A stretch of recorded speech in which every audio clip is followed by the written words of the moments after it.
Okay, നമുക്കൊരു പ്രാർത്ഥനയോടെ ആരംഭിക്കാം. സ്വർഗസ്ഥനായ ഞങ്ങളുടെ പിതാവേ, അങ്ങയുടെ നാമം പൂജിതമാകണമേ. അങ്ങയുടെ രാജ്യം വരണമേ. അങ്ങയുടെ തിരുമനസ് സ്വർഗത്തിലെ പോലെ ഭൂമിയിലുമാകണമേ. അന്നു വേണ്ടുന്ന ആഹാരം ഇന്നും ഞങ്ങൾക്ക് തരണമേ. ഞങ്ങളോട് തെറ്റ് ചെയ്യുന്നവരോട് ഞങ്ങൾ ക്ഷമിക്കുന്നത് പോലെ ഞങ്ങളുടെ തെറ്റുകൾ ഞങ്ങളോടും ക്ഷമിക്കണമേ. ഞങ്ങളെ പ്രലോഭനത്തിൽ ഉൾപ്പെടുത്തരുതേ, തിന്മയിൽ നിന്ന് ഞങ്ങളെ രക്ഷിക്കണമേ. പിതാവിൻ്റെയും പുത്രൻ്റെയും പരിശുദ്ധാത്മാവിൻ്റെയും നാമത്തിൽ ആമേൻ. ബൈബിളിൽ പ്രത്യേകിച്ച് പുതിയ നിയമത്തിൽ 4 സുവിശേഷങ്ങളുണ്ട്. 4 സുവിശേഷങ്ങളിൽ ആദ്യത്തെ സുവിശേഷം മത്തായിയുടെ സുവിശേഷമാണ്. പുതിയ നിയമം ആരംഭിക്കുന്നത് തന്നെ മത്തായിയുടെ സുവിശേഷത്തോടു കൂടെയാണ്. പിന്നെ നമ്മൾ ആദ്യമായിട്ട് മത്തായിയുടെ സുവിശേഷം പഠിച്ചു തുടങ്ങുകയാണ്. മത്തായിയുടെ സുവിശേഷത്തിൻ്റെ ഒരു പ്രത്യേകത എന്ന് പറയുന്നത് പുതിയ നിയമ പുസ്തകങ്ങൾക്ക് മുഴുവനുമുള്ള ഒരാമുഖമാണ്. പുതിയ നിയമത്തിൽ നമുക്ക് 27 പുസ്തകങ്ങളുണ്ട്. അപ്പോൾ മുഴുവൻ പുസ്തകങ്ങൾക്കുമുള്ള ഒരു ആമുഖം എന്നോണമാണ് മത്തായിയുടെ സുവിശേഷത്തെ നമ്മൾ കാണുക. മത്തായി എന്ന പേരിൻ്റെ അർത്ഥം ആദ്യം നമുക്കൊന്ന് നോക്കാം. മത്താത്ത് യാഹ് എന്ന വാക്കിൽ നിന്നാണ് മത്തായി എന്ന പേര് വരിക. മത്താത്ത് യാഹ് എന്ന് പറഞ്ഞാൽ ദൈവത്തിൻ്റെ ദാനം എന്നാണ്.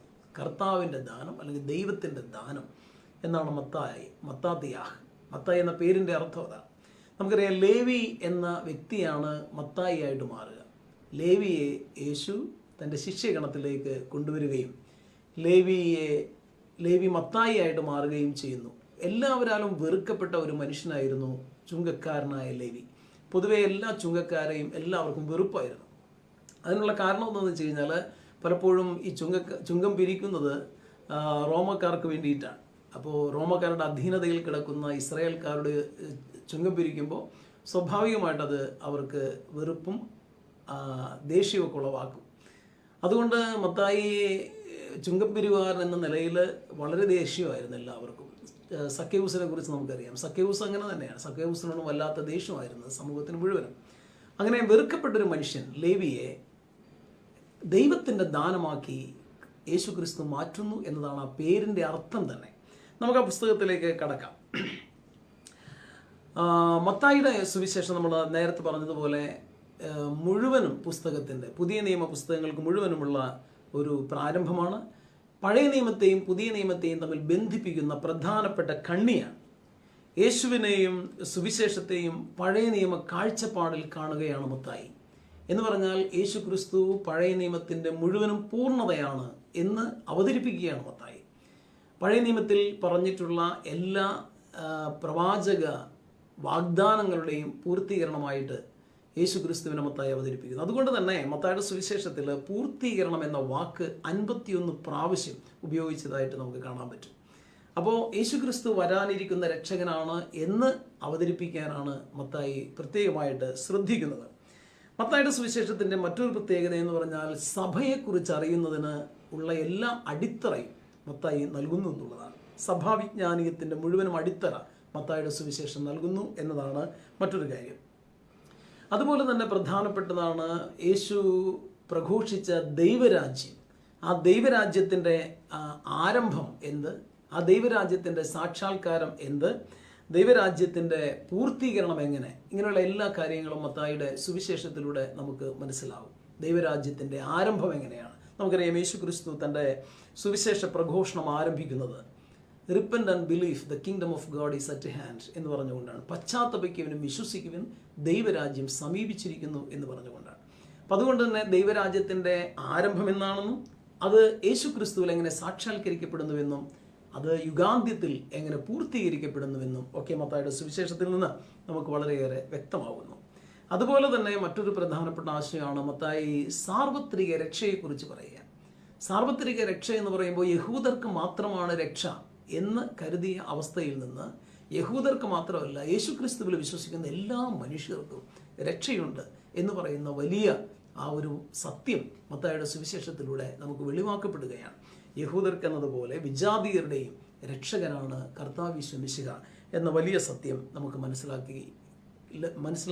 മനസ്സിലാക്കാൻ കഴിയുന്നതും മത്തായിയുടെ സുവിശേഷത്തിലൂടെ. മറ്റൊരു പ്രധാനപ്പെട്ട ആശയം എന്ന് പറഞ്ഞാൽ യുഗാന്ത്യോന്മുഖമാണ്. എന്ന് പറഞ്ഞാൽ എസ്കത്തോളജിക്കൽ പെർസ്പെക്റ്റീവ്. ഈ ഭൂമിയിലുള്ള ജീവിതത്തിനപ്പുറം മരണാനന്തരം എന്ത് സംഭവിക്കുന്നു, ആ യുഗാന്തത്തിൻ്റെ അവസ്ഥ എന്താണ്, എങ്ങനെയാണ് യുഗാന്തത്തിൽ മനുഷ്യൻ്റെ അവസ്ഥ, ദൈവത്തോടൊത്തുള്ള വാസം, അതിൻ്റെ പൂർത്തീകരണം യേശുക്രിസ്തുവിൽ എങ്ങനെ, ഇങ്ങനെയുള്ള കാര്യങ്ങളൊക്കെ നമുക്ക് മനസ്സിലാവുന്നത് മത്തായിയുടെ സുവിശേഷത്തിൽ നിന്നാണ്. മറ്റൊരു രീതി പറഞ്ഞാൽ വെളിപാട് പുസ്തകം, നമുക്കറിയാം വെളിപാട് പുസ്തകം അന്ത്യവിധിയുടെ നാളുകളെക്കുറിച്ചൊക്കെ വളരെ വ്യക്തമായിട്ട് പറയുന്നുണ്ട്. വെളിപാടിൻ്റെ പുസ്തകത്തിൽ പറയുന്ന യുഗാന്ത്യ നാളുകളെക്കുറിച്ച് പറയുന്ന കാര്യങ്ങൾ മത്തായിയുടെ സുവിശേഷത്തിൽ 25-ാമത്തെ അധ്യായത്തിൽ അതിൻ്റെ ഒരു പശ്ചാത്തലം നമുക്ക് കാണാം. യുഗാന്ത്യത്തിൽ എന്താണ് സംഭവിക്കുന്നത്? മത്തായിയുടെ സുവിശേഷം 25-ാം അധ്യായത്തിൽ പറയുന്നുണ്ട് യുഗാന്ത്യത്തിൽ എന്താണ് സംഭവിക്കാനിരിക്കുന്നത് എന്ന്. അവിടെ പറയുന്നു ദൈവം 2 വശങ്ങളിലായിട്ട് ആളുകളെ നിർത്തുന്നു. എന്നിട്ട് എന്താണ് ചെയ്യുന്നത്? കുഞ്ഞാടുകളെ അല്ലെങ്കിൽ ചെമ്മരിയാടുകളെയും കോലാടുകളെയും തമ്മിൽ വേർതിരിക്കുന്നത് പോലെ വേർതിരിക്കപ്പെടുമെന്ന് പറയുന്നു. എന്നിട്ടൊരു ചോദ്യം, അവിടെയുള്ള ചോദ്യങ്ങൾ ഇതാണ്: എങ്ങനെയാണ് മനുഷ്യർ തൻ്റെ പരസ്യ മനുഷ്യർ ഈ ഭൂമിയിലുള്ള ജീവിതകാലത്ത് എങ്ങനെയാണ് അവർ ജീവിച്ചത്? ആ ജീവിതത്തിൻ്റെ ചോദ്യങ്ങൾ എങ്ങനെയാണ്? എനിക്ക് വിശന്നു, നീ എനിക്ക് ഭക്ഷിക്കാൻ തന്നു. എനിക്ക് ദാഹിച്ചു, നീ എനിക്ക് കുടിക്കാൻ തന്നു. ഞാൻ നഗ്നനായിരുന്നു, നീ എന്നെ ഉടുപ്പിച്ചോ. ഞാൻ രോഗിയായിരുന്നു, നീ എന്നെ ശുശ്രൂഷിച്ചോ. ഞാൻ കാരാഗ്രഹത്തിലായിരുന്നു, നീ എന്നെ സന്ദർശിച്ചോ. ഞാൻ പരദേശിയായിരുന്നു, നീ എനിക്ക് അഭയം നൽകിയോ. ഇങ്ങനെയുള്ള ചോദ്യങ്ങളാണ്. അപ്പോൾ ആ ചോദ്യങ്ങൾക്ക് ഇവരുടെ മറുപടി എന്താണെന്ന് വെച്ച് കഴിഞ്ഞാൽ, അങ്ങേ എപ്പോഴാണ് ഞങ്ങൾ അങ്ങനെ കണ്ടത്? വിശക്കുന്നവനായി കണ്ടത്, ദാഹിക്കുന്നവനായി കണ്ടത് എന്നുള്ള മറുപടിയാണ്. അപ്പോൾ യേശു പറയുന്നത് എന്താണ്? യേശു പറയുന്നത്, ഈ ചെറിയവരിൽ ഒരുവനത് ചെയ്തപ്പോൾ എനിക്ക് തന്നെയാണ് ചെയ്തു തന്നത് എന്നുള്ള. അങ്ങനെ ചെയ്തവർ രക്ഷിക്കപ്പെടുകയും അങ്ങനെ ചെയ്യാത്തവർ ശിക്ഷയിലേക്ക് പോവുകയും ചെയ്യുന്ന ഒരവസ്ഥ. നമ്മളെപ്പോഴും ശ്രദ്ധിക്കേണ്ട ഒരു സംഗതി, മത്തായി അവതരിപ്പിക്കുന്ന അന്ത്യവിധിയുടെ ആ ചിത്രത്തിൽ തന്നെ വളരെ വ്യക്തമാകുന്ന ഒരു കാര്യം ഇതാണ്. യേശു ചോദിക്കുന്നത് നിയമം അനുസരിച്ചോ അല്ലെങ്കിൽ ജീവിതത്തിൽ അനുഷ്ഠാനങ്ങളും കർമ്മങ്ങളും നിർവഹിച്ചോ എന്നൊന്നുമല്ല. മറിച്ച് വിശക്കുന്നവന് ഭക്ഷണം കൊടുത്തോ, ദാഹിക്കുന്നവന് വെള്ളം കൊടുത്തോ, പരദേശിക്ക് അഭയം കൊടുത്തോ, നഗ്നന് വസ്ത്രം കൊടുത്തോ, രോഗിയെ ശുശ്രൂഷിച്ചോ എന്നൊക്കെയാണ്. അപ്പോൾ ഈ ഒരു ചിന്ത വളരെ വ്യക്തമായിട്ട് മത്തായിയുടെ 25-ാമത്തെ അധ്യായത്തിൽ നമുക്ക് കാണാവുന്നതാണ്. ഇനി മത്തായിയുടെ ഇതുവരെ ഞാൻ പറഞ്ഞത് ഒരു പ്രാരംഭം എന്നുള്ള നിലയിലാണ്. ഇനി മത്തായിയുടെ സുവിശേഷത്തിൻ്റെ ഒരു പ്രത്യേകത, മറ്റ് ഒരു കാര്യം നമ്മൾ ഓർക്കേണ്ടത്, മത്തായിയുടെ സുവിശേഷം മറ്റൊരു ഭാഷയിൽ ഉണ്ടായിരുന്നു എന്നാണ് ചരിത്രം പറയുന്നത്. അതായത് അറമായ ഭാഷയിൽ. അറമായ ഭാഷയിൽ മത്തായിയുടെ സുവിശേഷം ഉണ്ടായിരുന്നത് പിന്നീട് നഷ്ടപ്പെടുകയും ഗ്രീക്ക് ഭാഷയിൽ മത്തായി തന്നെ പിന്നീട് സുവിശേഷം എഴുതുന്ന സാഹചര്യം ഉണ്ടാവുകയും ചെയ്തു എന്നാ പറയാം. അതെങ്ങനെയാണ്? മത്തായിയുടെ അറമായ ഭാഷയിലുള്ള സുവിശേഷം എഴുതപ്പെട്ടത് ബർത്തലോമിയൂസ് ഭാരതത്തിലേക്ക് കൊണ്ടുവന്നു എന്നും അത് ആ കാലഘട്ടങ്ങളിൽ തന്നെ വിശ്വാസികളുടെ കൂടുതലായിട്ട് ഉപയോഗിച്ചിരുന്നു എന്നൊക്കെ പറയുന്നു. പക്ഷേ നമുക്ക് ഇന്ന് നമ്മുടെ കൈവശമുള്ള മത്തായിയുടെ സുവിശേഷം പക്ഷേ ആ അറമായ സുവിശേഷത്തിൻ്റെ ഭാഗമേ അല്ല. നമുക്ക് ഇപ്പോഴുള്ളത് മത്തായിയുടെ സുവിശേഷം ഒറിജിനൽ ഗ്രീക്ക് ഭാഷയിൽ തന്നെ എഴുതപ്പെട്ട സുവിശേഷമാണ്. ആ സുവിശേഷം മത്തായി യഹൂദ ക്രൈസ്തവർക്ക് വേണ്ടി എഴുതപ്പെട്ടതാണ് എന്ന് പറയുന്നു. യഹൂദ ക്രൈസ്തവർക്ക് എന്ന് പറയുമ്പോൾ നമ്മൾ പ്രത്യേകം ഓർക്കേണ്ടത്, യഹൂദ മതത്തിൽ നിന്ന് ക്രിസ്തു മതത്തിലേക്ക് കടന്നു വന്ന ക്രൈസ്തവരെയാണ് ഉദ്ദേശിക്കുക. അതുകൊണ്ട് യഹൂദ ക്രിസ്ത്യാനികൾ എന്നാണ് വിളിക്കുക. അതുകൊണ്ട് തന്നെ മത്തായിയുടെ സുവിശേഷത്തിൽ നമ്മൾ കാണുന്ന മത്തായിയുടെ സമൂഹത്തെ നമ്മൾ കാണേണ്ടതുണ്ട്. മത്തായിയുടെ സമൂഹത്തെ കാണുക എന്ന് പറയുമ്പോൾ മത്തായിയുടെ സമൂഹത്തിൻ്റെ ഒരു പ്രത്യേകത എന്ന് പറയുന്നത്, മത്തായിയുടെ സമൂഹം യഹൂദ നിയമങ്ങളും യഹൂദ അനുഷ്ഠാനങ്ങളും മുറുകെ പിടിച്ച് ജീവിച്ചൊരു സമൂഹമാണ്. ക്രിസ്ത്യാനികളാണെങ്കിൽ തന്നെയും യഹൂദ നിയമങ്ങളും യഹൂദ അനുഷ്ഠാനങ്ങളും മുറുകെ പിടിച്ച് ജീവിച്ച ഒരു സമൂഹമാണ്. അതേസമയം പ്രാർത്ഥനയ്ക്കും ഉപവാസത്തിനും ദാനധർമ്മത്തിനും ഒക്കെ ഒത്തിരിയേറെ പ്രാമുഖ്യം കൊടുത്തൊരു വിഭാഗമാണ്. അപ്പോൾ അവർ യഹൂദരെ സംബന്ധിച്ചിടത്തോളം അവർ വരാനിരിക്കുന്ന മിശിഹായെക്കുറിച്ച് വലിയ പ്രതീക്ഷയുള്ള മനുഷ്യരായിരുന്നു. അപ്പോൾ ഈ വരാനിരിക്കുന്ന മിശിഹ യേശുക്രിസ്തു തന്നെയാണോ എന്നുള്ളതാണ് അവരുടെ ഏറ്റവും പ്രബലമായൊരു ചോദ്യം. ആ ഒരു പ്രബലമായ ചോദ്യത്തിന് മത്തായിയുടെ സുവിശേഷം ഉത്തരം കൊടുക്കുന്നു എന്നുള്ളതാണ്. യേശുക്രിസ്തു ആരാണ്? അവർ പ്രതീക്ഷിക്കുന്ന മിശിഹ തന്നെയാണ് യേശുക്രിസ്തു എന്നുള്ള ഉത്തരം മത്തായിയുടെ സുവിശേഷത്തിലൂടെ ലഭിക്കുന്നു എന്നുള്ളതാണ് ഏറ്റവും വലിയ പ്രത്യേകത. അപ്പം അതുകൊണ്ട് മത്തായി കണ്ടുമുട്ടുന്ന അല്ലെങ്കിൽ മത്തായി ആരെ മുന്നിൽ കണ്ടുകൊണ്ട് എഴുതി എന്ന് ചോദിച്ചു കഴിഞ്ഞാൽ ഈ തരത്തിലുള്ള ഒരു യഹൂദ ക്രിസ്ത്യാനികളെ മുന്നിൽ കണ്ടുകൊണ്ട് എഴുതിയതാണ്. അപ്പം അതുകൊണ്ട് തന്നെ അദ്ദേഹം ഇങ്ങനെയുള്ള കാര്യങ്ങൾക്ക് പ്രത്യേകം പ്രാധാന്യം കൊടുക്കുന്നു. യഹൂദ നിയമങ്ങളും യഹൂദ അനുഷ്ഠാനങ്ങളും കാർക്കശ്യമായിട്ട് പാലിക്കുന്ന ഈ ജനതയോട് അവരുടെ ആ യഹൂദ നിയമങ്ങൾ പ്രവാചകന്മാർ, നിയമത്തിലും പ്രവാചകന്മാരിലും ഒക്കെ പറയുന്ന ആ കാര്യങ്ങളുടെ പൂർണ്ണത യേശുക്രിസ്തുവിലുണ്ട് എന്ന് മത്തായി സാക്ഷ്യപ്പെടുത്തുകയാണ്. അതുപോലെ തന്നെ നമ്മൾ കാണേണ്ട മറ്റൊരു പ്രധാനപ്പെട്ട കാര്യം, തീവ്രവാദ സ്വഭാവമില്ലാത്ത യഹൂദ വിഭാഗമാണ് മത്തായിയുടെ വിഭാഗം എങ്കിൽ തന്നെയും മത്തായി കൃത്യമായിട്ട് യേശുക്രിസ്തു പൂർണ്ണതയാണ് എന്ന് തന്നെ അവതരിപ്പിക്കാൻ ഇഷ്ടപ്പെടുന്നു എന്നുള്ളതാണ് നമ്മൾ കാണേണ്ടത്. മറ്റൊരു പ്രധാനപ്പെട്ട സംഗതി, യഹൂദർക്ക് മാത്രമാണ് രക്ഷ എന്നുള്ള ആ കാഴ്ചപ്പാട് ഈ സമൂഹത്തിൽ നിന്ന് മാറ്റിയെടുക്കാൻ മത്തായി ശ്രമിക്കുന്നുണ്ട്. നമ്മൾ മത്തായിയുടെ സുവിശേഷത്തിൻ്റെ വിവിധ ഭാഗങ്ങളിലേക്ക് പോകുന്നതിന് മുമ്പ് ഇൻട്രൊഡക്ഷനാണ് നമ്മളിപ്പോൾ കൈകാര്യം ചെയ്യുന്നത്. പ്രധാനമായിട്ട് ഞാൻ പറഞ്ഞു വരുന്നത്, യേശുവിൻ്റെ പരസ്യ ജീവിതകാലത്ത് യഹൂദരുടെ വിശ്വാസത്തെക്കുറിച്ചോ അല്ലെങ്കിൽ യഹൂദരുടെ വിശുദ്ധിയെക്കുറിച്ചോ ഒന്നുമല്ല പ്രധാനമായിട്ട് നമ്മൾ ശ്രദ്ധിക്കപ്പെടുക. മറിച്ച് മത്തായിയുടെ സുവിശേഷത്തെ സംബന്ധിച്ച് വിജാതിയരുടെ വിശ്വാസത്തെ കർത്താവ് ഈശോ മിശിഹ പലപ്പോഴും പ്രശംസിച്ച് സംസാരിക്കുന്ന ചിത്രം നമ്മൾ കാണുന്നുണ്ട്. അങ്ങനെ ആ പ്രശംസിച്ച് സംസാരിക്കുന്ന പ്രധാനമായിട്ട് ശതാധിപന്റെ വിശ്വാസത്തെക്കുറിച്ച് പറയുമ്പോൾ മത്തായിയുടെ സുവിശേഷം 8-ാം അധ്യായത്തിലെ 10-ാമത്തെ വാക്യം നമ്മളിങ്ങനെ വായിക്കുന്നു.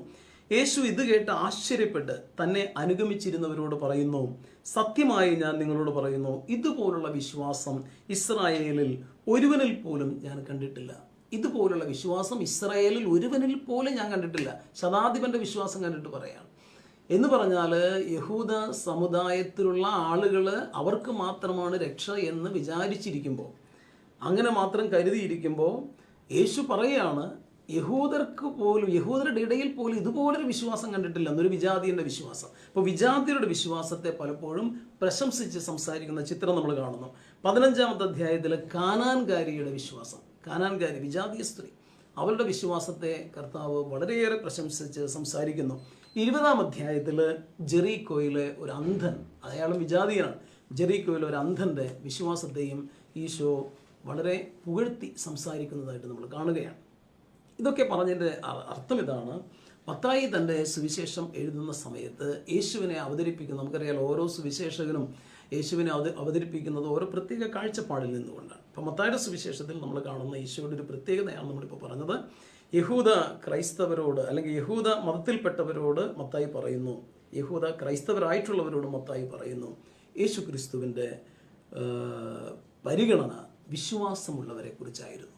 അത് യഹൂദനായാലും വിജാതീയനായാലും യേശു ക്രിസ്തുവിൽ വിശ്വസിക്കുന്നവരെ കുറിച്ചുള്ളതായിരുന്നു യേശുവിൻ്റെ പരിഗണന. അതുകൊണ്ട് യേശു ക്രിസ്തുവിൽ വിശ്വസിച്ച വിജാതീയൻ്റെ വിശ്വാസത്തെ യഹൂദരുടെ വിശ്വാസത്തെക്കാൾ അപ്പുറം യേശു പ്രശംസിച്ച് സംസാരിക്കുന്ന ഭാഗങ്ങളുണ്ട് എന്നാണ് നമ്മൾ പറഞ്ഞത്. ഇനി മത്തായിയുടെ സുവിശേഷത്തിൻ്റെ പ്രബോധനങ്ങളെക്കുറിച്ച് നമുക്കൊന്ന് നോക്കാം. മത്തായിയുടെ സുവിശേഷം പ്രധാനമായിട്ട് 5 പ്രബോധനങ്ങൾ നമുക്ക് കാണാം. നമുക്കറിയാലോ, സാധാരണ പറയാറുണ്ട് മത്തായിയുടെ സുവിശേഷത്തെ പഞ്ചഗ്രന്ഥമായിട്ട് ബന്ധപ്പെടുത്തി സംസാരിക്കുന്നു. പഞ്ചഗ്രന്ഥം എന്ന് പറയുന്നത് ഉൽപ്പത്തി, പുറപ്പാട്, ലേവ്യർ, സംഖ്യ, നിയമാവർത്തനം. അപ്പോൾ ആ പഞ്ചഗ്രന്ഥത്തിൻ്റെ ഘടന പോലെ മത്തായിയുടെ സുവിശേഷത്തെ 5 ഭാഗങ്ങളായിട്ട് തിരിച്ചിരിക്കുന്നു എന്ന് സാധാരണ ബൈബിൾ പണ്ഡിതന്മാർ പറയുന്നു, അങ്ങനെ വിഭജിക്കുന്നുണ്ട്. അപ്പോൾ അത് എങ്ങനെയാണെന്ന് വെച്ച് കഴിഞ്ഞാൽ, ആദ്യത്തെ കുറച്ച് അധ്യായങ്ങൾ 3 മുതൽ 7 വരെയുള്ള അധ്യായങ്ങളെ സ്വർഗരാജ്യ പ്രഘോഷണമായിട്ട്, അതിന് പറയുന്നത് പ്രധാനമായിട്ട് ഗിരിപ്രഭാഷണമാണ്, മലയിലെ പ്രസംഗവുമായി ബന്ധപ്പെടുത്തി ആദ്യത്തെ ഭാഗം അങ്ങനെ അവതരിപ്പിക്കുകയാണ്. 3 മുതൽ 7 വരെയുള്ള അധ്യായങ്ങൾ അതാണ്. 8 മുതൽ 10 വരെയുള്ള അധ്യായങ്ങൾ ഗലീലിയയിലെ യേശുവിൻ്റെ ദൗത്യമാണ്. മറ്റൊരു വിധത്തിൽ പറഞ്ഞാൽ പ്രേഷിതത്വത്തെക്കുറിച്ചുള്ള യേശുവിൻ്റെ പ്രസംഗങ്ങളാണ്. ആദ്യത്തേത് മലയിലെ പ്രസംഗമാണ് നമ്മൾ പറഞ്ഞു. രണ്ടാമത്തത് പ്രേഷിതത്വത്തെക്കുറിച്ച്, എന്താണ് മിഷൻ, അതിനെ സംബന്ധിക്കുന്ന യേശുവിൻ്റെ പ്രഭാഷണങ്ങളാണ് 8 മുതൽ 10 വരെയുള്ള അധ്യായങ്ങളുള്ളത്. 11 മുതൽ 13 വരെയുള്ള അധ്യായങ്ങൾ നമ്മൾ കാണുക യേശുവിനോടുള്ള എതിർപ്പുകളും അതുമായി ബന്ധപ്പെട്ട കാര്യങ്ങളൊക്കെയാണ്. അവിടെ പ്രധാനമായിട്ട് യേശു വെളിപ്പെടുത്താൻ ശ്രമിക്കുന്നത് ദൈവരഹസ്യങ്ങളാണ്. പ്രത്യേകിച്ച് അവിടെയാണ് കൂടുതൽ ഉപമകളൊക്കെ നമ്മൾ കാണുക. അപ്പം അതുകൊണ്ട് ദൈവരഹസ്യങ്ങളെക്കുറിച്ചുള്ള പ്രബോധനമാണ് ആ ഭാഗത്ത് നമ്മൾ കാണുക. 14 മുതൽ 18 വരെയുള്ള അധ്യായങ്ങൾ നമ്മൾ കാണുന്നത് പ്രധാനമായിട്ട് സഭാവിജ്ഞാനീയത്തെക്കുറിച്ചാണ്. എന്താണ് സഭ, അല്ലെങ്കിൽ എങ്ങനെയായിരിക്കും സഭ വിശ്വാസികളുടെ ജീവിത ശൈലി എന്തായിരിക്കും, ഇങ്ങനെയുള്ള കാര്യങ്ങളൊക്കെ സഭാ വിജ്ഞാനീയത്തെക്കുറിച്ച്, സഭയെക്കുറിച്ചുള്ള വിശ്വാസി സമൂഹത്തെ സംബന്ധിക്കുന്ന ദൈവരഹസ്യങ്ങളാണ് അവിടെ പ്രധാനമായിട്ട് വെളിപ്പെടുത്തപ്പെടുക. 19 മുതൽ 25 വരെയുള്ള അധ്യായങ്ങൾ നമ്മൾ കാണുക യേശുവിൻ്റെ ജെറൂസലേം യാത്രയും ദൗത്യവുമാണ്. അവിടെ നമ്മൾ യുഗാന്ത്യത്തെക്കുറിച്ചുള്ള പ്രഭാഷണങ്ങളാണ്. അപ്പം ഇങ്ങനെ 5 ഭാഗങ്ങളായിട്ട് തിരിച്ചിരിക്കുന്നു എന്നുള്ളതാണ് ഒരു പ്രത്യേകത. നമ്മൾ ആദ്യം പറഞ്ഞ പോലെ ഗിരിപ്രഭാഷണത്തെക്കുറിച്ചുള്ള ഭാഗം, പ്രേക്ഷിത ദൗത്യങ്ങളെക്കുറിച്ചുള്ള ഭാഗം, ദൈവരഹസ്യങ്ങളെക്കുറിച്ചുള്ള ഭാഗം, സഭാവിജ്ഞാനീയത്തെക്കുറിച്ചുള്ള ഭാഗം, യുഗാന്ത്യത്തെക്കുറിച്ചുള്ള ഭാഗം. ഇങ്ങനെയാണ് മത്തായിയുടെ സുവിശേഷത്തിൻ്റെ ഘടന നിർണ്ണയിക്കപ്പെട്ടിരിക്കുക. മത്തായിയുടെ സുവിശേഷം ആരംഭിക്കുന്നത് പക്ഷേ വംശാവലി പറഞ്ഞുകൊണ്ടാണ്. വംശാവലി, യേശു ക്രിസ്തു ആരാണ് എന്നാണ് വംശാവലിയിലൂടെ അവതരിപ്പിക്കുന്നത്. വാസ്തവത്തിൽ ആ വംശാവലി, യേശുവിൻ്റെ വംശാവലി മനസ്സിലാക്കുമ്പോൾ തന്നെ മത്തായിയുടെ സുവിശേഷത്തിൽ നമുക്ക് ഒരു സംക്ഷിപ്തം കാണാം. പുതിയ നിയമത്തിൻ്റെ പഴയ നിയമത്തിൻ്റെ പൂർത്തീകരണമാണ് യേശു ക്രിസ്തു എന്നുള്ള ഒരു സംക്ഷിപ്തം അതിൽ നമുക്ക് കാണാനായിട്ട് സാധിക്കും. മത്തായിയുടെ സുവിശേഷത്തിൻ്റെ തന്നെ സംക്ഷിപ്തവും അതിൽ പ്രകടമായിട്ട് കാണാം. നമുക്ക് ആ ജീനിയോളജിയിലൂടെ നമുക്ക് മനസ്സിലാവുന്ന ഒരു സംഗതി എന്താണെന്ന് വെച്ച് കഴിഞ്ഞാൽ, യേശു ക്രിസ്തു എന്ന് പറയുന്നത് ഒരു സത്യമാണ്. കാരണം ഒരു വംശത്തിൽ നിന്ന് പിറന്നവനാണ്. ആ വംശം എങ്ങനെ, എബ്രഹാം മുതൽ ഉള്ള വംശം, ആ എബ്രഹാം മുതലുള്ള വംശം എങ്ങനെ എത്തി നിൽക്കുന്നു, യേശുവിൽ എത്തി നിൽക്കുന്നു എന്ന് വ്യക്തമായിട്ട് പറയുന്നുണ്ട്. അതുപോലെ തന്നെ ദൈവം വാഗ്ദാനങ്ങളിൽ വിശ്വസ്തനാണ് എന്ന് പറയുന്ന വളരെ വ്യക്തമായൊരു ചിന്ത ഈ വംശാവലിയിൽ നമുക്ക് മനസ്സിലാവും. കാരണം എബ്രഹാത്തോട് ദൈവം ചെയ്ത വാഗ്ദാനം, എബ്രഹാത്തോട് പ്രധാനമായിട്ടും 3 വാഗ്ദാനങ്ങളാണ് ദൈവം നൽകിയിരുന്നത്. ഒന്ന്, എബ്രഹാം വൃദ്ധനായ മനുഷ്യനായിരുന്നു, ഭാര്യ വൃദ്ധയും വന്ധ്യയുമായിരുന്നു. ആ എബ്രഹാത്തോട് പറയാണ്, നിനക്ക് സന്തതികളുണ്ടാവും, ആകാശത്തിലെ നക്ഷത്രങ്ങളെപ്പോലെ സന്തതികളുണ്ടാവും, ഭൂമിയിലെ മൺതരി പോലെ സന്തതികളുണ്ടാവും. അതുപോലെ തന്നെ എബ്രഹാത്തോട് പറയുന്ന മറ്റൊരു കാര്യമുണ്ട്, ഇവർക്ക് സ്വന്തമായിട്ട് ഭൂമി ഇല്ലാത്തപ്പോൾ നിനക്കൊരു നാട്, ഒരു വാഗ്ദാന നാട്, അതാണ് വാഗ്ദാന നാടെന്ന് അറിയപ്പെടുന്നത്, വാഗ്ദാനം ചെയ്യപ്പെട്ട നാട്, കാനാൻ ദേശം സ്വന്തമാക്കപ്പെടും എന്ന് പറയുന്നു. അതുപോലെ മൂന്നാമത് ഒരു വാഗ്ദാനം കൊടുക്കുന്നത് എന്നേക്കും അനുഗ്രഹമായിരിക്കും എന്നുള്ളതാണ്.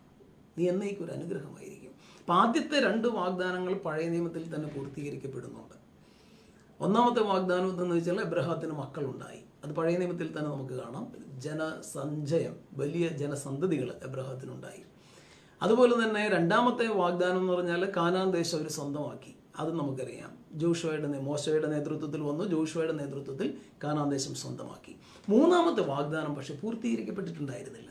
നീ എന്നേക്കും ഒരു അനുഗ്രഹമായിരിക്കും എന്നുള്ള വാഗ്ദാനം. ആ എന്നേക്കും അനുഗ്രഹമായിരിക്കും എന്നുള്ള വാഗ്ദാനം പൂർത്തീകരിക്കപ്പെടുന്നത് യേശു ക്രിസ്തുവിലാണ്. അപ്പം അതുകൊണ്ട് ഈ വംശാവലിയിൽ നിന്ന് തന്നെ നമുക്ക് വ്യക്തമാവുന്നൊരു കാര്യമുണ്ട്, എബ്രഹാം മുതൽ പറഞ്ഞു വരുന്ന കാര്യങ്ങൾ യേശു ക്രിസ്തുവിൽ പൂർത്തീകരിക്കപ്പെടുന്നു എന്നുള്ള കാര്യം. ആ വാഗ്ദാനം പൂർത്തീകരിക്കപ്പെടുന്നത് യേശുവിലാണ്. യേശുവാണ് എന്നേക്കും എല്ലാവർക്കും അനുഗ്രഹമായിട്ട് മാറുക. അതിലൂടെ എബ്രഹാം എന്നേക്കും അനുഗ്രഹമായിട്ട് മാറുക. കാരണം എബ്രഹാത്തിൻ്റെ സന്തതിയാണ് യേശു ക്രിസ്തു. അങ്ങനെയാണ്. അപ്പോൾ യേശു ക്രിസ്തു രക്ഷകൻ എന്ന നിലയിൽ എന്നേക്കും അനുഗ്രഹമായിട്ട് മാറുന്നു എന്നുള്ളതാണ് അതിൻ്റെ ഒരു പ്രത്യേകത. നമുക്ക് മറ്റൊരു പ്രധാനപ്പെട്ട ആശയം ഇതുമായിട്ട് ബന്ധപ്പെട്ട് പറയുന്നത് യേശുവിൻ്റെ പഠനങ്ങൾ എങ്ങനെ മത്തായി അവതരിപ്പിച്ചിരിക്കുന്നു എന്നതിനെക്കുറിച്ച് കൂടി നമുക്ക് നോക്കാം.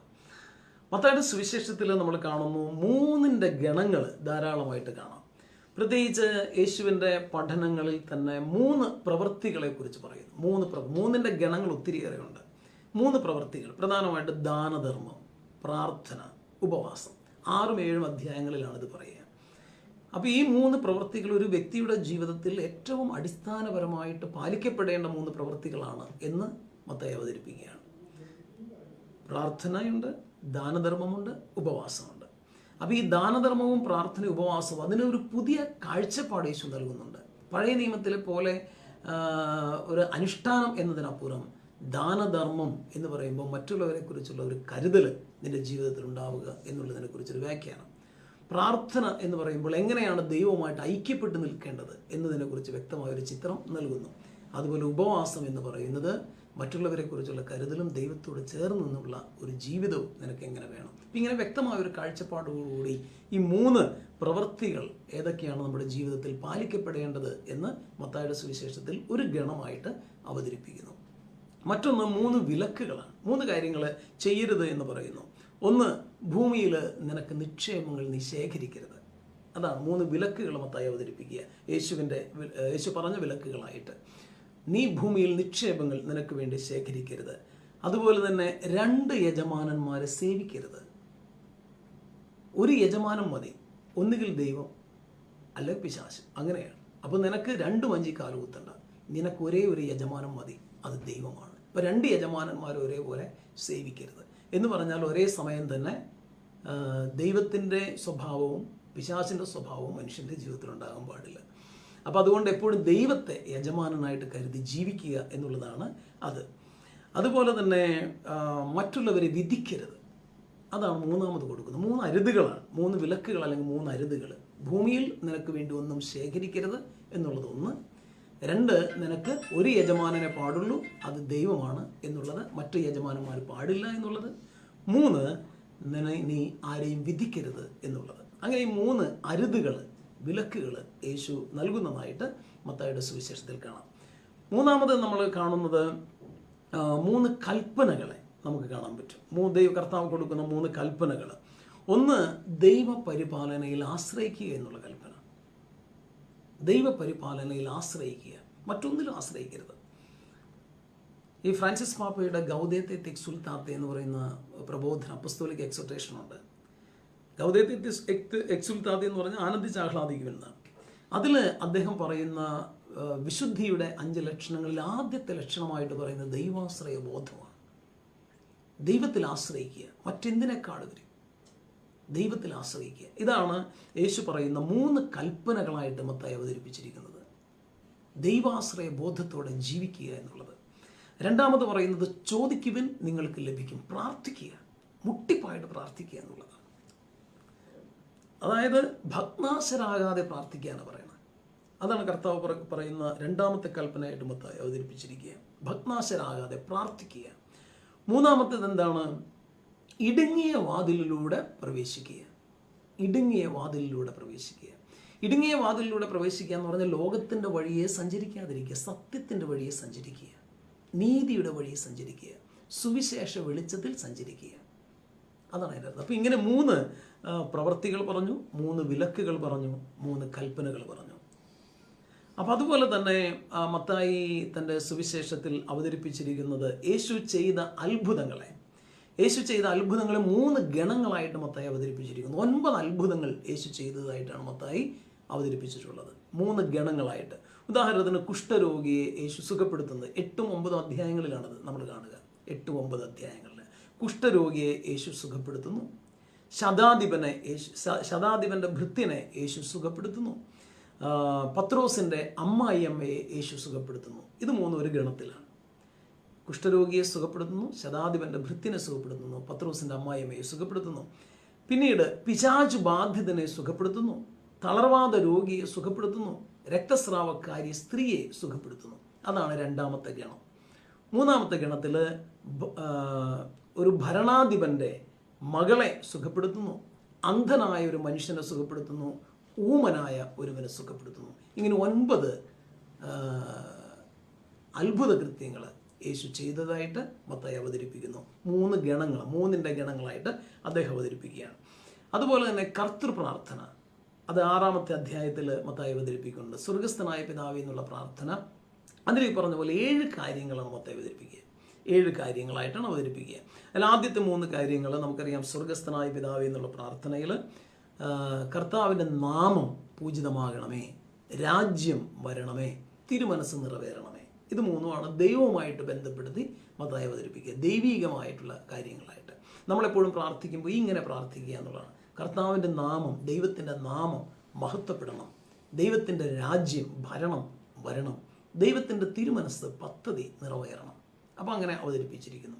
അതിനുശേഷം പിന്നീട് 4 കാര്യങ്ങൾ മനുഷ്യരുമായിട്ട് ബന്ധപ്പെടുത്തി പറയുന്നു. അതായത് ഓരോ ദിവസവും നമുക്ക് വേണ്ട ആഹാരം നമുക്ക് തരണം, നമ്മുടെ തെറ്റുകൾ നമ്മളോട് ക്ഷമിക്കണം, പ്രലോഭനങ്ങളിൽ നമ്മളെ ഉൾപ്പെടുത്താതെ കാക്കണം, തിന്മയിൽ വീഴാതെ സൂക്ഷിക്കണം.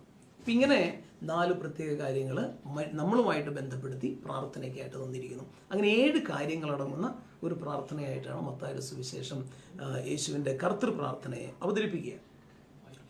ഇതുപോലെ തന്നെ മത്തായിയുടെ സുവിശേഷത്തിൽ ഉപമകൾ, യേശു പറഞ്ഞ ഉപമകൾ 7 ഉപമകളായിട്ടാണ് മത്തായി അവതരിപ്പിച്ചത്. ഇതിൻ്റെ ഒരു പ്രത്യേകത, മത്തായിയുടെ സുവിശേഷത്തിൻ്റെ ആ ഘടന രസകരമായ ഒരു ഘടനയാണ്. പ്രത്യേകിച്ച് അദ്ദേഹം ഈ 3, 7 എന്നൊക്കെ പറയുന്ന നമ്പറുകൾക്ക് പ്രാധാന്യം കൊടുക്കുന്നത് യഹൂദരെ സംബന്ധിച്ചിടത്തോളം ഇതൊക്കെ പൂർണ്ണസംഖ്യകളാണ്. യഹൂദരുടെ വിശ്വാസം അനുസരിച്ച് 3 ഒരു പൂർണ്ണസംഖ്യയാണ്, 7 ഒരു പൂർണ്ണസംഖ്യയാണ്. അതുകൊണ്ട് ഈ രീതിയിലാണ് എല്ലാം അവതരിപ്പിച്ചിരിക്കുന്നത്. സുവിശേഷത്തിൽ 7 ഉപമകൾ നമുക്ക് കാണാം. യേശു പറഞ്ഞതായിട്ടുള്ള 7 ഉപമകൾ. 1 വിതക്കാരൻ്റെ ഉപമ, 2 കളകളുടെ ഉപമ, 3 കടുകുമണിയുടെ ഉപമ, 4 പുളിമാവിൻ്റെ ഉപമ, 5 വയലിൽ കുഴിച്ചിട്ട നിധിയുടെ ഉപമ. വയലിൽ കുഴിച്ചിടപ്പെട്ട ഒരു നിധി, വയലിൽ കുഴിച്ചിടപ്പെട്ട നിധിയെക്കുറിച്ചുള്ള ഉപമ. വയലിലെ നിധി എന്നാണ് അതറിയപ്പെടുക. മറ്റൊന്ന് വിലപിടിപ്പുള്ള ഒരു രത്നത്തെക്കുറിച്ചുള്ള ഉപമ. വിലപിടിപ്പുള്ള രത്നം. ഇതൊക്കെ ദൈവരാജ്യവുമായിട്ട് ബന്ധപ്പെടുത്തി യേശു പറയുന്നു. 7-മത്തത് കടലിൽ എറിയപ്പെട്ട വലയെക്കുറിച്ച് ഉള്ള ഉപമ. അങ്ങനെ 7 ഉപമകളാണ്. ഇതെല്ലാം ദൈവരാജ്യത്തിൻ്റെ രഹസ്യങ്ങൾ വെളിപ്പെടുത്തുന്നതിന് വേണ്ടിയിട്ടാണ്. ഈ വയലിലെ നിധി എന്ന് പറയുന്ന ഉപമ മാത്രം നമ്മൾ പരിശോധിച്ചാൽ രസകരമാണ്. അതായത് വയലിലെ നിധിയെക്കുറിച്ചുള്ള ഉപമ ഇങ്ങനെയാണ്: ഒരു മനുഷ്യൻ ഒരു വയലിൽ ഒരു നിധി ഉണ്ടെന്ന് തിരിച്ചറിയുകയാണ്. നിധി ഉണ്ടെന്ന് തിരിച്ചറിയുന്ന ഈ മനുഷ്യൻ മറ്റെല്ലാം വിട്ടിട്ട് ഈ നിധി സ്വന്തമാക്കാനായിട്ട് ശ്രമിക്കുകയാണ്. മറ്റെല്ലാം വിറ്റ്, അയാൾക്കുള്ളതെല്ലാം വിറ്റിട്ട് ഈ വയൽ സ്വന്തമാക്കാൻ ശ്രമിക്കുന്നു. അപ്പോൾ ഈ വയൽ സ്വന്തമാക്കാൻ ശ്രമിക്കുന്നത് വയലിനകത്തൊരു നിധി ഉണ്ടെന്ന് അയാൾക്ക് അറിയാവുന്നത് കൊണ്ടാണ്. ഇത് വേറെ ആർക്കും അറിയില്ല. അതിനൊരു പശ്ചാത്തലമുള്ളത് ഇങ്ങനെയാണ്. യഹൂദ പാരമ്പര്യത്തിൽ, നമ്മൾ ചരിത്രത്തിൽ തന്നെ പരിശോധിച്ചാൽ ചില കാലഘട്ടങ്ങളിൽ ആളുകൾ നാട് വിട്ടു പോകേണ്ടി വരുന്നൊരവസ്ഥ വരും. ചിലപ്പോൾ അത് റോമൻ പടയാളികളുടെ ആക്രമണം കൊണ്ടാകാം, ചില ഗോത്രങ്ങൾ തമ്മിലുള്ള തർക്കങ്ങളും പ്രശ്നങ്ങളും ഉണ്ടാവാം, യുദ്ധ ഭീഷണികളും ഉണ്ടാവാം. ഇങ്ങനെയുള്ള സമയങ്ങളിൽ അവരവരുടെ വീടുകളിൽ നിന്ന് മറ്റു സ്ഥലങ്ങളിലേക്ക് ഓടി രക്ഷപ്പെടും. അങ്ങനെ പോകുമ്പോൾ അവരുടെ കൈവശമുള്ള സ്വത്ത് മുഴുവനും എവിടെയെങ്കിലും കുഴിച്ചിടും. ഏതെങ്കിലും ഒരു വയൽ രഹസ്യമായിട്ട് കുഴിച്ചിടും. ആ പോകുന്ന ആൾക്കാർ ചിലപ്പോൾ തിരിച്ചു വരില്ല. ചിലപ്പോൾ പോകുന്ന വഴിക്ക് അവർ മരിച്ചു പോകാം. ചിലപ്പോൾ പിന്നീട് ഇവിടെ സമാധാനം ഇല്ലാത്തതുകൊണ്ട് വരാൻ പറ്റാത്ത സാഹചര്യം ആവാം. അങ്ങനെയൊക്കെ വരുമ്പോൾ ഈ വയലിൽ ഒരു നിധി ഉണ്ടെന്ന് തിരിച്ചറിയുന്ന മനുഷ്യൻ ആ വയൽ എങ്ങനെയെങ്കിലുമൊക്കെ സ്വന്തമാക്കും. യേശു പറയുന്നത് ദൈവരാജ്യത്തെക്കുറിച്ച് പറയാൻ വേണ്ടി പറയണം എന്ന് പറഞ്ഞാൽ, ഈ വയലിലെ നിധി പോലെ ശ്രേഷ്ഠമായ ഒരു നിധിയാണ് ദൈവരാജ്യം. ആ ദൈവരാജ്യം എന്ന് പറയുന്ന നിധി കണ്ടെത്തുന്ന മനുഷ്യനെ സംബന്ധിച്ചിടത്തോളം മറ്റെല്ലാം വിൽക്കും. അവൻ്റെ ജീവിതത്തിൽ മറ്റൊന്നിനും മൂല്യമില്ല. ഈ ദൈവരാജ്യം എന്ന് പറഞ്ഞാൽ യേശുക്രിസ്തു തന്നെയാണ്. യേശുക്രിസ്തു ആവുന്ന ദൈവരാജ്യത്തെ കണ്ടെത്തുന്ന മനുഷ്യൻ അവൻ്റെ ജീവിതത്തിൽ മറ്റൊന്നിനും മൂല്യമില്ല. അവനെല്ലാം വിൽക്കും എന്ന് പറയാം. എല്ലാം വിൽക്കുക എന്ന് പറഞ്ഞു കഴിഞ്ഞാൽ അർത്ഥം മറ്റൊന്നിനും ഒരു മൂല്യം കൽപ്പിക്കാതെ എല്ലാം നിസ്സാരമായി കരുതി, പൗലോസ്ലീഹയുടെ വാക്കുകൾ പറഞ്ഞ് ഉച്ഛിഷ്ടമായി കരുതി യേശുക്രിസ്തുവിനെ സ്വന്തമാക്കുന്ന ആ രഹസ്യത്തെക്കുറിച്ചാണ് വയലിലെ നിധി എന്ന ഉപമയിലൂടെ അവതരിപ്പിക്കുന്നത്. അതാണ് 7 ഉപമകൾ പറയുന്നത്. എല്ലാം ഇതുപോലെ ദൈവരാജ്യം എന്ന് പറയുന്ന വലിയ അനുഭവം എന്താണ്, ആ രഹസ്യം എന്താണ് എന്ന് വെളിപ്പെടുത്തുന്ന ഉപമകളാണ്. അതുപോലെ തന്നെ അപ്പം വർദ്ധിപ്പിക്കുന്ന സംഭവം മത്തായി അവതരിപ്പിക്കുമ്പോൾ 15-ാമത്തെ അധ്യായത്തിൽ അപ്പം വർദ്ധിപ്പിക്കുന്ന സംഭവം അവതരിപ്പിക്കുമ്പോൾ മത്തായി പ്രത്യേകം പറയുന്നത് 7 അപ്പവും 7 കുട്ടയുമാണ്. അല്ലേ? മത്തായിയുടെ സുവിശേഷത്തിൻ്റെ പ്രത്യേകതയാണ്. മത്തായിയുടെ സുവിശേഷത്തിൽ അപ്പം വർദ്ധിപ്പിക്കുന്ന സംഭവത്തിൽ 7 അപ്പവും 7 കുട്ടയുമാണ്. അതായത് പൂർണ്ണതയെ കാണിക്കുന്ന സംഖ്യയാണ് അവിടെയും നമ്മൾ കാണുക. ഏതായാലും നമ്മൾ ഓർക്കേണ്ടത് ഇത്രയേ ഉള്ളൂ. മത്തായിയുടെ സുവിശേഷത്തിൽ യേശുക്രിസ്തു വരാനിരിക്കുന്ന രക്ഷയുടെ പൂർണ്ണതയായിട്ടുള്ള വ്യക്തിയാണ്. പഴയ നിയമത്തിൽ പ്രവാചകന്മാർ മുഴുവനും പ്രവചിച്ചത് യേശുക്രിസ്തുവിനെ കുറിച്ചാണ്. അപ്പോൾ ആ പ്രവചനങ്ങളുടെ പൂർത്തീകരണമാണ് യേശു. പഴയ നിയമത്തിൽ പറഞ്ഞിരിക്കുന്ന എല്ലാ വസ്തുതകളുടെയും പൂർത്തീകരണമാണ് യേശു. ഉദാഹരണത്തിന് ഉൽപ്പത്തി പുസ്തകം 3-ാം അധ്യായം 15-ാം വാക്യം. ഉൽപ്പത്തി പുസ്തകം 3-ാം അധ്യായം 15-ാം വാക്യത്തിൽ ദൈവം തന്നെ നടത്തുന്ന പ്രോട്ടോ എവാങ്കേലിയോനുണ്ട്, പ്രഥമ സുവിശേഷം. അത് സാത്താനെതിരായിട്ടുള്ളൊരു സുവിശേഷമാണ്. സാത്താനോടാണ് ദൈവം പറയണത്. എന്താ പറയണേ? നീയും സ്ത്രീയും തമ്മിലും നിന്റെ സന്തതിയും അവളുടെ സന്തതിയും തമ്മിലും ഞാൻ ശത്രുത ഉളവാക്കും. നീയും സ്ത്രീയും തമ്മിലും, നിന്റെ സന്തതിയും അവളുടെ, സാത്താൻ്റെ സന്തതിയും സ്ത്രീയുടെ സന്തതിയും തമ്മിലും ഞാൻ ശത്രുത ഉളവാക്കും. അവൻ നിന്റെ തല തകർക്കും. ആര്? ഈ സ്ത്രീയിൽ നിന്ന് ജനിക്കുന്നവൻ. അപ്പോൾ ഈ സ്ത്രീയിൽ നിന്ന് ജനിക്കുന്നവൻ രക്ഷകനാണ്, പിശാചിൻ്റെ തല തകർക്കുന്ന രക്ഷകൻ. സ്വാഭാവികമായിട്ട് ആ രക്ഷകന് ജന്മം കൊടുക്കുന്ന സ്ത്രീ, അത് പുതിയ നിയമത്തിൻ്റെ കാഴ്ചപ്പാടിൽ മറിയമാണ്. അപ്പോൾ ഈ ഒരു പ്രവചനം ദൈവം തന്നെ നടത്തുന്ന ആദ്യത്തെ സുവിശേഷ പ്രഘോഷണമാണ്. അത് വരാനിരിക്കുന്ന രക്ഷകനെ കുറിച്ച് നമ്മൾ കാണുന്നുണ്ട്. ഇതുപോലെ ധാരാളം പ്രവചനങ്ങൾ. ഇപ്പോൾ യെശയ്യായുടെ പുസ്തകത്തിൽ 7-ാം അധ്യായത്തിൽ 14-ാം വാക്യത്തിൽ യുവതി ഗർഭം ധരിച്ച് ഒരു പുത്രനെ പ്രസവിക്കും, അവൻ ഇമ്മാനുവേൽ എന്ന് വിളിക്കപ്പെടും എന്ന് യെശയ്യ പ്രവചിക്കുന്നുണ്ട്. ആഹാസ് രാജാവിനോടാണ് അത് പറയുന്നത്. അത് പൂർത്തീകരിക്കപ്പെടുന്നതായിട്ട് മത്തായിയുടെ സുവിശേഷത്തിൽ നമ്മൾ കാണും, 1-ാം അധ്യായത്തിൽ 22-ാമത്തെ വാക്യത്തിൽ.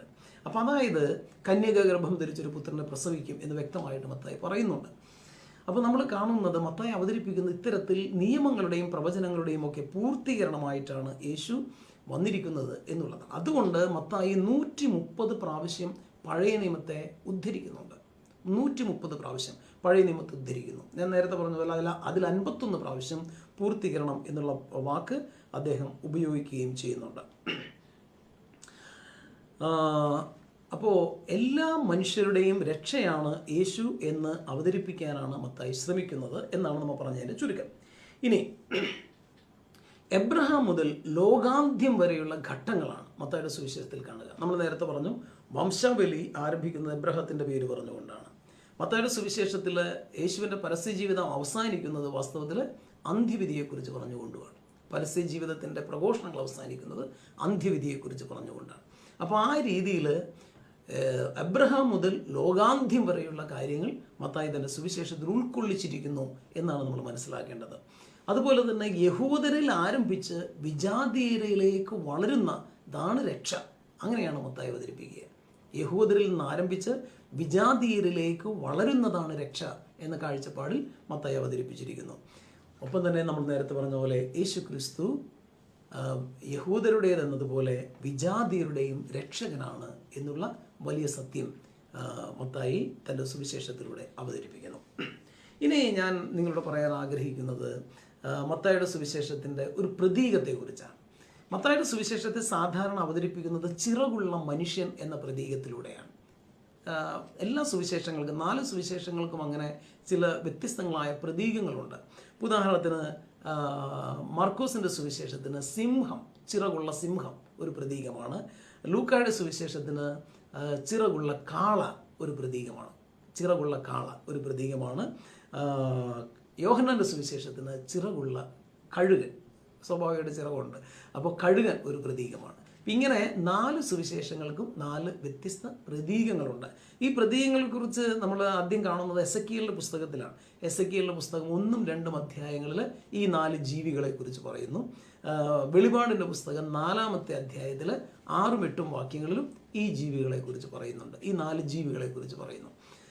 അപ്പോൾ ഈ 4 ജീവികൾ വാസ്തവത്തിൽ സുവിശേഷങ്ങളുടെ പ്രതീകമാണ് എന്ന് ആദ്യമായിട്ട് പറയുന്നത് വിശുദ്ധ ഇരണേവൂസാണ്. വിശുദ്ധ ഇരണേവൂസ് 2ാം നൂറ്റാണ്ടിൽ പറഞ്ഞൊരു കാര്യമാണ്. ഈ 4 പ്രതീകങ്ങൾ സുവിശേഷങ്ങളുടെ പ്രതീകങ്ങളാണ്, ഈ 4 ജീവികൾ. പിന്നീട് അത് സെയിൻറ്റ് ജെറോം പറയുന്നുണ്ട്. 4ാം നൂറ്റാണ്ടിൽ വിശുദ്ധ ജെറോമും അതിനെക്കുറിച്ച് പറയുന്നുണ്ട്. അപ്പോൾ ഏതായാലും മത്തായിയുടെ സുവിശേഷത്തിൻ്റെ പ്രതീകം എന്ന് പറയുന്നത് മനുഷ്യൻ, ചിറകുള്ള മനുഷ്യൻ. ഈ ഓരോ പ്രതീകവും വാസ്തവത്തിൽ ക്രിസ്തുവിൻ്റെ ഒരു സ്വഭാവത്തെ കാണിക്കുക, ഓരോ സ്വഭാവത്തെ കാണിക്കുക, ഓരോ പ്രതീകം. ഉദാഹരണം പറഞ്ഞാൽ മർക്കോസിൻ്റെ സുവിശേഷത്തിൽ സിംഹമാണ്. നമ്മളത് പിന്നീട് മർക്കോസിൻ്റെ സുവിശേഷം പഠിക്കും. സിംഹം കാണിക്കുന്ന യേശുവിൻ്റെ രാജ്യത്വത്തെക്കുറിച്ചാണ്. യേശു രാജാവാണ് എന്ന് മാത്രമല്ല, യേശു ദൈവപുത്രനാണ് എന്നുള്ള ആ ദൈവപുത്രൻ്റെ രാജത്വം, മിശിഹ എന്നുള്ള രാജത്വം, അതാണ് സിംഹം എന്ന പ്രതീകത്തിലൂടെ കാണിക്കുന്നത്. അത് കാള എന്ന പ്രതീകമാണ് ലൂക്കായുടെ സുവിശേഷത്തിൽ. കാള എന്ന് കാണിക്കുന്നത് ബലിയാണ്. യേശു ക്രിസ്തു ഈ ലോകത്തിലേക്ക് വന്നത് മനുഷ്യകുലത്തിൻ്റെ മുഴുവനും പാപങ്ങൾ പോക്കാനും സ്വയം ആത്മബലിയാകാനുമാണ്. ദൈവത്തിൻ്റെ ബലിവസ്തുവാണ് യേശു ക്രിസ്തു. അങ്ങനെ ഒരു ബലിവസ്തുവായിട്ട് ഈ ഭൂമിയിൽ അവതരിച്ച വ്യക്തിയാണ് യേശു എന്നാണ് ലൂക്കായുടെ സുവിശേഷത്തിലൂടെ നമ്മൾ മനസ്സിലാക്കുക. എല്ലാവർക്കും രക്ഷ നൽകുന്നതിന് വേണ്ടി ബലിയായിത്തീർന്നവൻ. യോഹന്നാൻ്റെ സുവിശേഷത്തിൽ നമ്മൾ കാണുക കഴുകൻ്റെ പ്രതീകമാണ്. കഴുകൻ ഉന്നതത്തിൽ ഉയർന്നു പറക്കുന്ന ഒരു പക്ഷിയാണ്. അപ്പോൾ ആ ഉന്നതമായ ദൈവശാസ്ത്ര വീക്ഷണങ്ങളാണ് യോഹന്നാൻ്റെ സുവിശേഷത്തിൽ നമ്മൾ കാണുക. വളരെ സുന്ദരമായിട്ടുള്ളൊരു സുവിശേഷമാണ്. പ്രത്യേകിച്ച് യേശുവിൻ്റെ ഒത്തിരിയേറെ വ്യക്തിപരമായ സംഭാഷണങ്ങൾ, ഇൻഡിവിജ്വൽ ഡയലോഗ്സ് എന്ന് പറയും. യേശു ഓരോ വ്യക്തിയുമായിട്ട് വ്യക്തിബന്ധം പുലർത്തി സംസാരിക്കുന്നത് നമുക്കവിടെ കാണാം.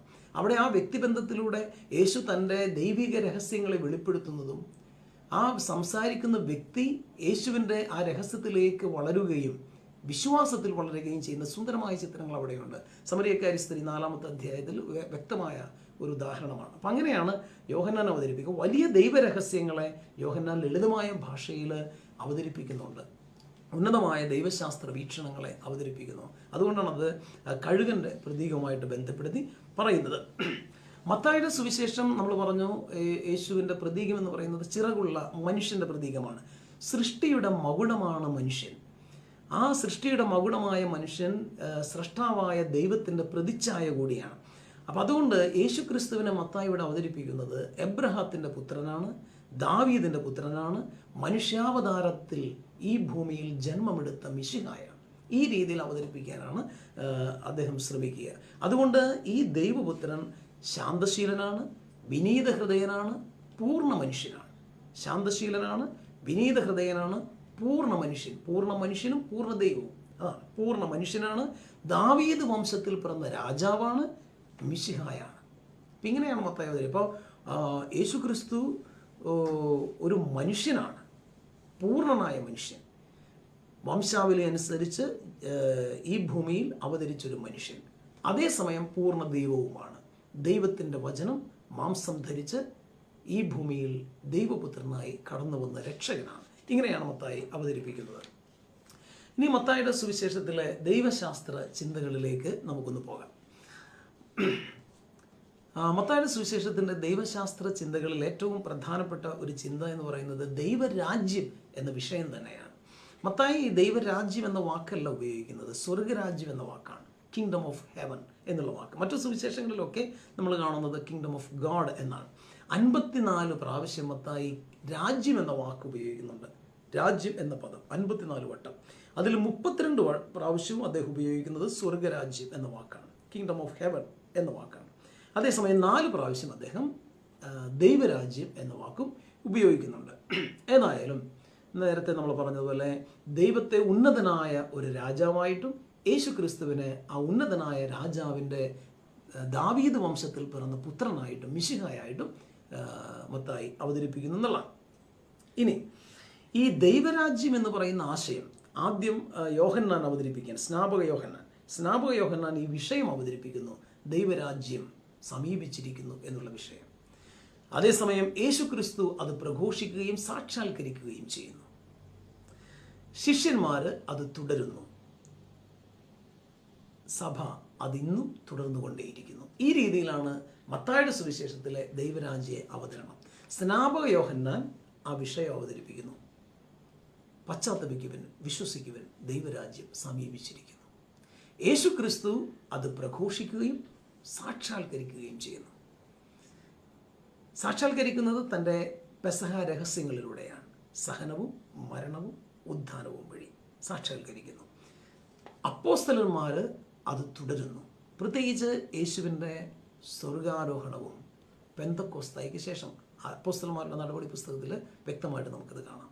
അപ്പോൾ അത് തുടരുന്നു. സഭ, ക്രിസ്തുവിൻ്റെ സഭ ഇന്നും അത് ഈ ഭൂമിയിൽ തുടർന്നുകൊണ്ടേയിരിക്കുന്നു. യുഗാന്ത്യം വരെ അത് തുടരുക തന്നെ ചെയ്യും. ഈ രീതിയിലാണ് ദൈവരാജ്യത്തെക്കുറിച്ച് അവതരിപ്പിക്കുന്നത്. അപ്പോൾ ദൈവരാജ്യം എന്ന് പറയുന്നത് വാസ്തവത്തിൽ മത്തായിയെ സംബന്ധിച്ചിടത്തോളം തിന്മയുടെ ശക്തിയിൽ നിന്ന് സ്വതന്ത്രമാകുന്ന രക്ഷയുടെ ഒരനുഭവമാണ്.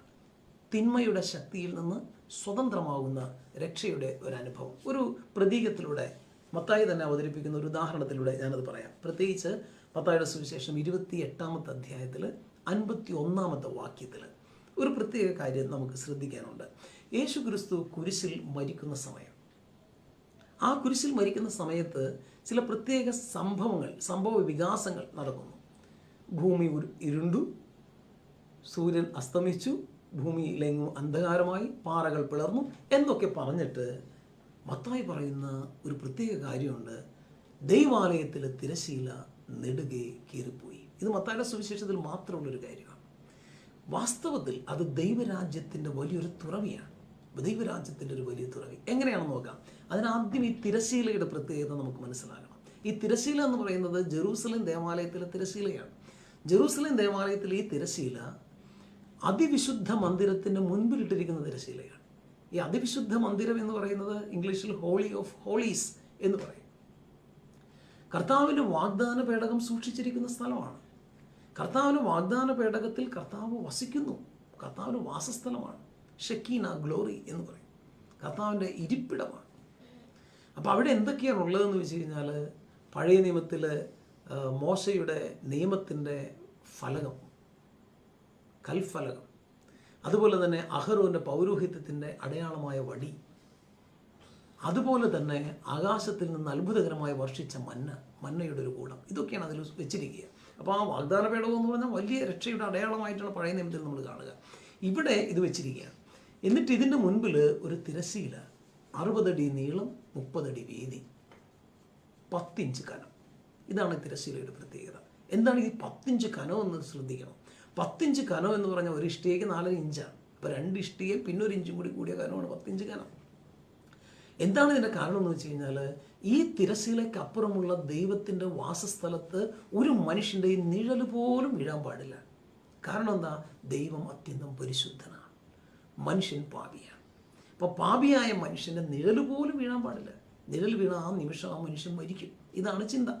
അപ്പം അതുകൊണ്ട് വർഷത്തിൽ ഒരിക്കൽ ഒരാൾ അതിനകത്ത് കയറും. അത് പ്രധാന പുരോഹിതനാണ്. പ്രധാന പുരോഹിതൻ വർഷത്തിൽ ഒരിക്കൽ കയറുന്നത് പാപപരിഹാര ദിനം അല്ലെങ്കിൽ യോം കിപ്പൂർ എന്ന തിരുനാൾ ദിവസമാണ്.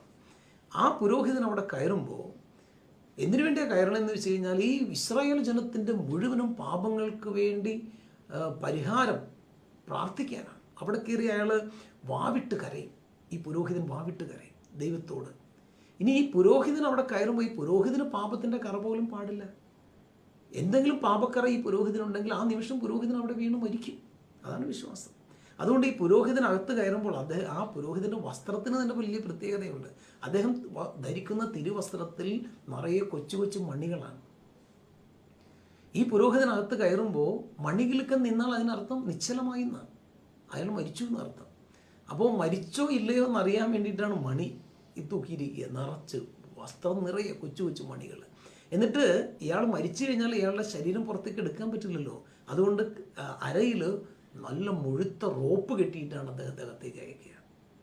1000 പുരോഹിതന്മാർ ഈ തിരശ്ശീലയ്ക്ക് പുറത്ത് ആ സമയത്ത് നിൽക്കുമെന്നാണ് പറയുന്നത്. അപ്പം ഇങ്ങനെയൊക്കെയാണ് ഈ യോം കിപ്പൂർ ദിനത്തിൽ ഈ പുരോഹിതനകത്ത് കയറുക.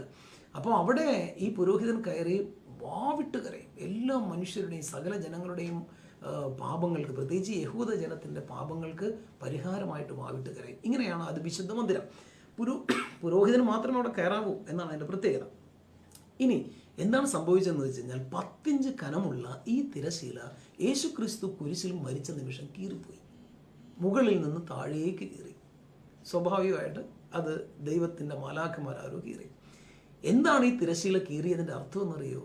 ഈ തിരശ്ശീല കീറിയതിൻ്റെ അർത്ഥം വലിയൊരു അർത്ഥമുണ്ട് അതിന്. അതായത് ഇതുവരെയും ദൈവസന്നിധിയിൽ, പരിശുദ്ധമായ സന്നിധിയാണ്, ആ സന്നിധിയിലേക്ക് ഒരു പാപിയായ മനുഷ്യനും കടന്നു ചെല്ലാനാവില്ല. ആ നിമിഷം മനുഷ്യൻ മരിക്കും. എന്നാൽ യേശുക്രിസ്തു മരിച്ച നിമിഷം മുതൽ ആ വിശുദ്ധ മന്ദിരത്തിലേക്ക്, ദൈവസന്നിധിയിലേക്ക് കടന്നു ചെല്ലാൻ എല്ലാ മനുഷ്യർക്കും യോഗ്യത ലഭിക്കുന്നു എന്നുള്ളതാണ്. അതുകൊണ്ട് ഇനി അത്തരത്തിലൊരു മറയില്ല. ദൈവവും മനുഷ്യനും ഇടയ്ക്ക് ഇനിയൊരു മറയില്ല. ആ മറയാണ് യേശു ക്രിസ്തു നീക്കിയത്. ഇതാണ് മത്തായി തൻ്റെ സുവിശേഷത്തിൽ ദൈവശാസ്ത്രത്തിൻ്റെ മുഴുവനും പൊരുളായിട്ട് അവതരിപ്പിക്കുന്നത്. അങ്ങനെയാണ് യേശു ക്രിസ്തു രക്ഷ നേടിത്തരിക എന്ന് പറഞ്ഞാൽ, യേശു ക്രിസ്തു ഈ ഭൂമിയിൽ സഹനവും മരണവും ഉദ്ധാനവും സംഭവിക്കുന്ന നിമിഷം വരെയും, പ്രത്യേകിച്ച് കുരിശിലെ മരണം വരെയും, ദൈവസന്നിധിയിലേക്ക് കടന്നു ചെല്ലാൻ ഒരു മനുഷ്യനും സാധ്യമല്ലായിരുന്നു. പക്ഷെ ക്രിസ്തുവിൻ്റെ മരണം സാധ്യമാക്കിയത് ഈ ഒരു തുറവിയാണ്. എല്ലാ മനുഷ്യർക്കും. അത് ഏറ്റവും യോഗ്യത ആർക്കാണ്? ഏറ്റവും വലിയ പാപിക്കാണ്. നേരത്തെ ഏറ്റവും വിശുദ്ധൻ എന്ന് കരുതുന്ന ആൾക്കാണ് കയറാൻ അനുവാദം ഉണ്ടായിരുന്നതെങ്കിൽ ഇനി കയറാൻ അനുവാദമുള്ളത് ഏറ്റവും വലിയ പാപിക്കാണ്. ഏറ്റവും വലിയ പാപി എന്ന് പറയുന്നത് ഏറ്റവും കൂടുതൽ പാപം ചെയ്ത വ്യക്തി എന്നുള്ള അർത്ഥത്തിലല്ല. അതിനപ്പുറം ഞാൻ ഏറ്റവും വലിയ പാപിയാണ് എന്നുള്ള അവബോധത്തിൽ ജീവിക്കുന്ന വ്യക്തിയാണ്. ഒരു മനുഷ്യൻ ഏറ്റവും വലിയ പാപിയാണെന്നുള്ള അവബോധം ഉണ്ടാകുന്ന എപ്പോഴാണ്? ദൈവത്തിൻ്റെ പരിശുദ്ധിയുടെ തിരിച്ചറിവിലാണ്. യെശയ്യാ പ്രവാചകന്റെ പുസ്തകത്തിൽ 6-ാമത്തെ അധ്യായത്തിൽ വളരെ വ്യക്തമായിട്ട് പറയുന്നൊരു ചിത്രമുണ്ട്. യെശയ്യാ പ്രവാചകൻ 8-ാം നൂറ്റാണ്ടിൽ ജീവിച്ചിരുന്നൊരു പ്രവാചകനാണ്. ക്രിസ്തുവിന് 800 വർഷങ്ങൾക്ക് മുമ്പ് ആ ജീവിച്ചിരുന്ന പ്രവാചകൻ തൻ്റെ വലിയൊരു ദൗത്യത്തിനായിട്ട് തിരഞ്ഞെടുക്കപ്പെട്ടപ്പോൾ ഈ പ്രവാചകൻ എന്താണ് പ്രഘോഷിക്കേണ്ടത് എന്നുള്ള ആ വലിയ സന്ദേശം കർത്താവ് കൊടുക്കുന്ന ഒരു ദർശനത്തിലാണ്. ആ ദർശനത്തിൽ പ്രവാചകൻ കാണുന്ന എന്താണെന്നറിയോ? ധാരാളം മാലാഖമാർ ദൈവത്തിന് ചുറ്റും നിൽക്കുന്നു.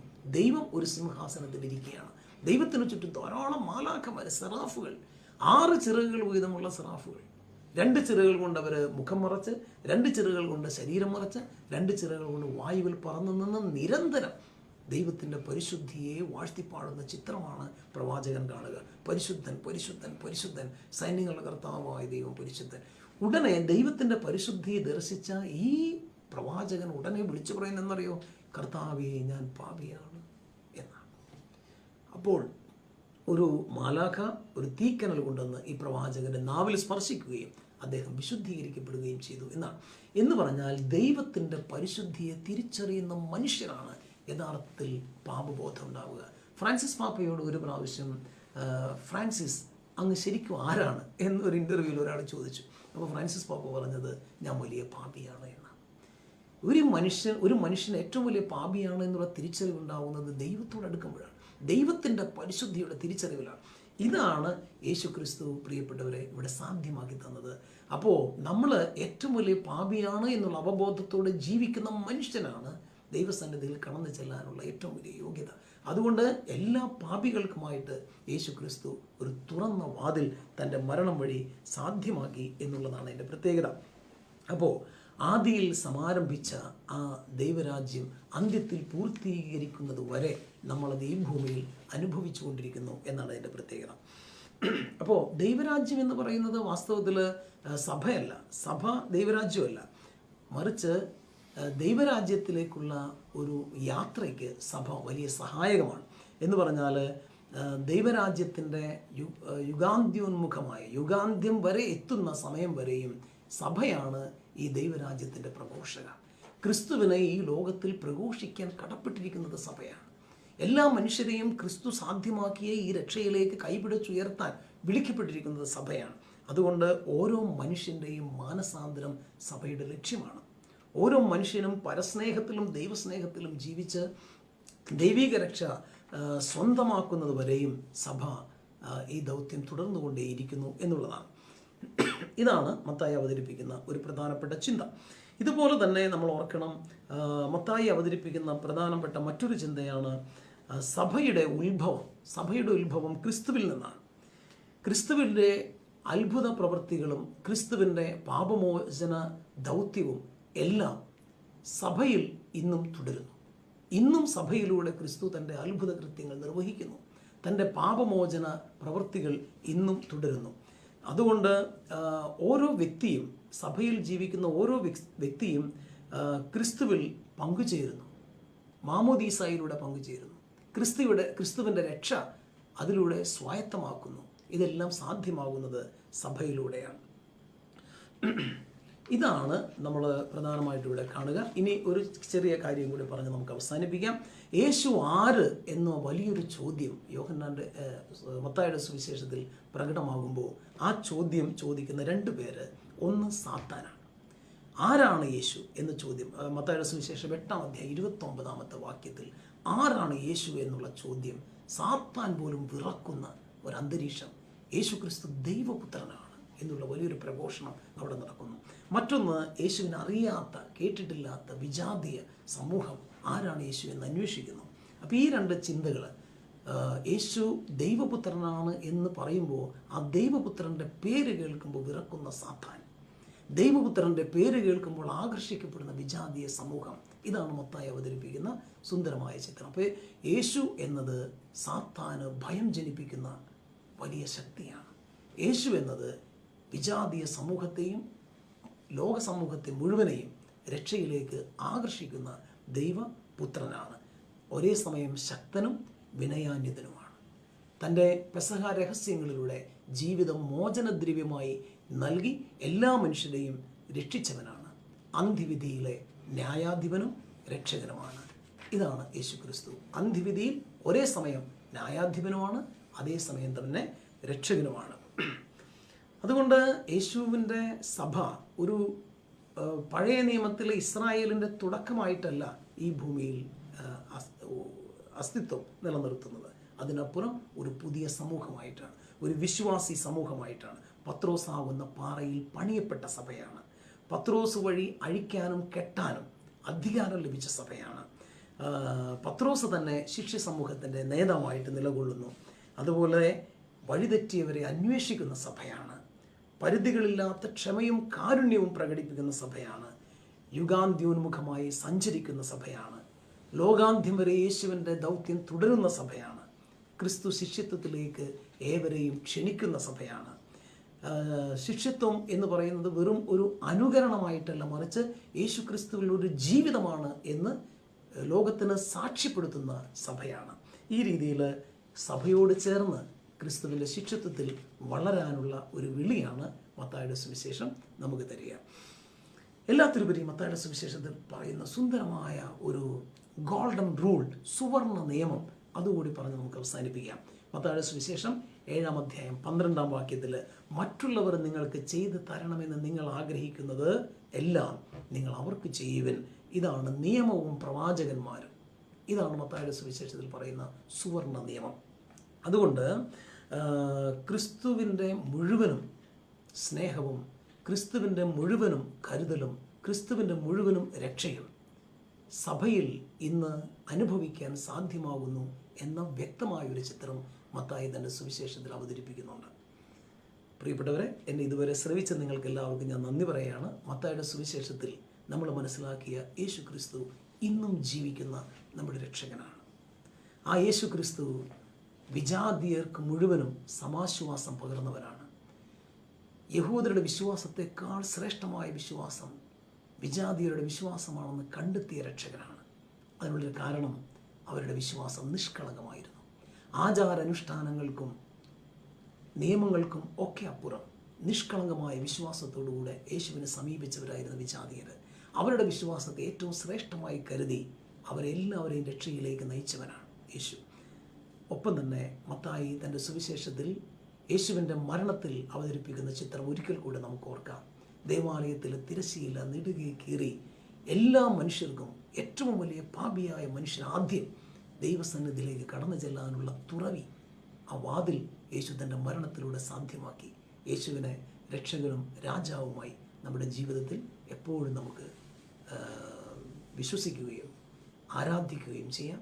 അതുപോലെ തന്നെ യേശു നമ്മളെ പഠിപ്പിച്ച ആ വലിയ സുവർണ്ണ നിയമം എപ്പോഴും നമുക്ക് പാലിക്കാം. മറ്റുള്ളവർ നിങ്ങൾക്ക് ചെയ്തു തരണം എന്ന് നിങ്ങൾ ആഗ്രഹിക്കുന്നതെല്ലാം നിങ്ങൾ മറ്റുള്ളവർക്കും ചെയ്യുവൻ. ദൈവം നമ്മെ എല്ലാവരെയും അനുഗ്രഹിക്കട്ടെ. പിതാവിൻ്റെയും പുത്രൻ്റെയും പരിശുദ്ധാത്മാവിൻ്റെയും നാമത്തിൽ ആമേൻ.